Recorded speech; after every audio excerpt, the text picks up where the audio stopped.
تفسیر القرآن آج کا سبق سورۃ التوبہ آیت نمبر 113 سے 116 تک۔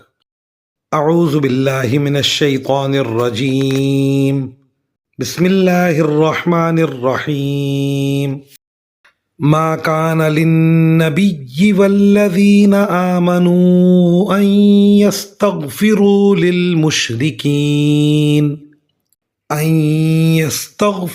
للمشركين ولو كانوا أولي قربى من بعد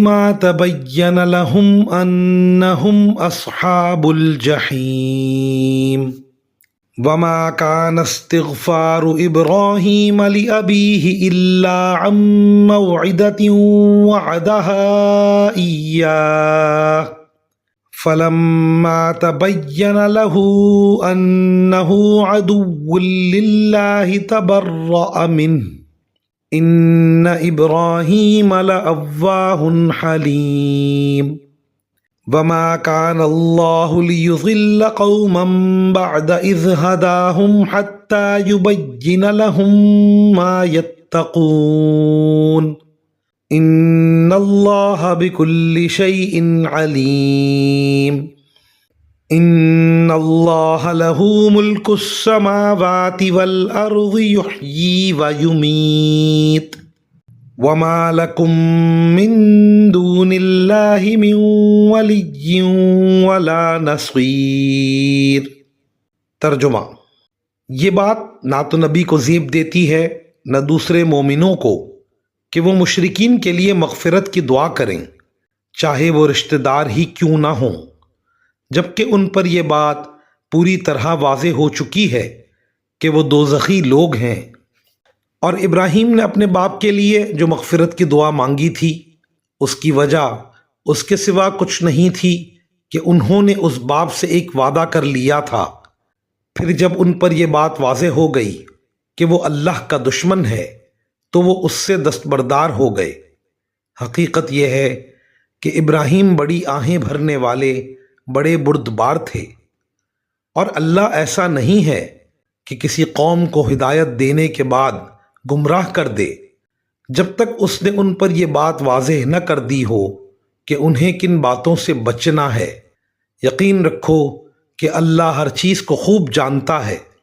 یقیناً اللہ ہی ہے جس کے قبضے میں سارے آسمانوں اور زمین کی سلطنت ہے، وہ زندگی بھی دیتا ہے اور موت بھی، اور اللہ کے سوا تمہارا نہ کوئی رکھوالا ہے نہ مددگار۔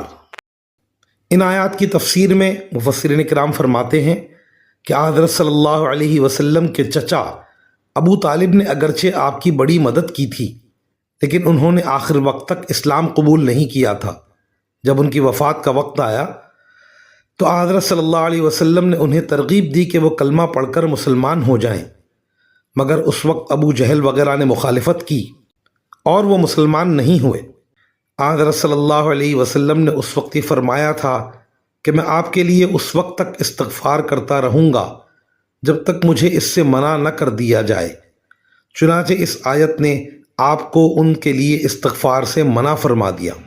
اس کے علاوہ دوسری تفاسیر وغیرہ میں روایت ہے کہ بعض مسلمانوں نے اپنے مشرک باپ دادوں کے لیے استغفار کرنے کا ارادہ ظاہر کیا تھا، اور یہ کہا تھا کہ حضرت ابراہیم علیہ السلام نے اپنے والد کے لیے استغفار کیا تھا، اس لیے ہم بھی کر سکتے ہیں۔ اس پر یہ آیات نازل ہوئیں۔ حضرت ابراہیم علیہ السلام کا اپنے والد سے استغفار کا وعدہ کرنا سورہ مریم اور سورہ ممتحنہ میں، اور اس وعدے کے مطابق استغفار کرنا سورۃ الشعراء میں مذکور ہے۔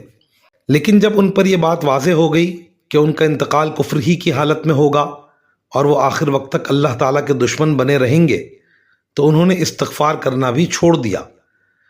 اس سے علماء کرام نے یہ نتیجہ نکالا کہ کسی کافر کے لیے اس نیت سے مغفرت کی دعا کرنا جائز ہے کہ اسے ایمان لانے کی توفیق ہو جائے اور اس طرح اس کی مغفرت ہو جائے، لیکن جس شخص کے بارے میں یہ یقین ہو کہ اس کی موت کفر پر ہوئی ہے، اس کے لیے مغفرت کی دعا جائز نہیں ہے۔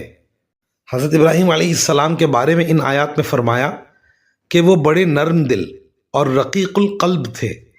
اللہ تعالیٰ کی یاد اور آخرت کی فکر میں وہ آہیں بھرتے تھے اور ان پر گریہ طاری ہو جاتا تھا۔ وآخر دعوانا ان الحمد للہ رب العالمین۔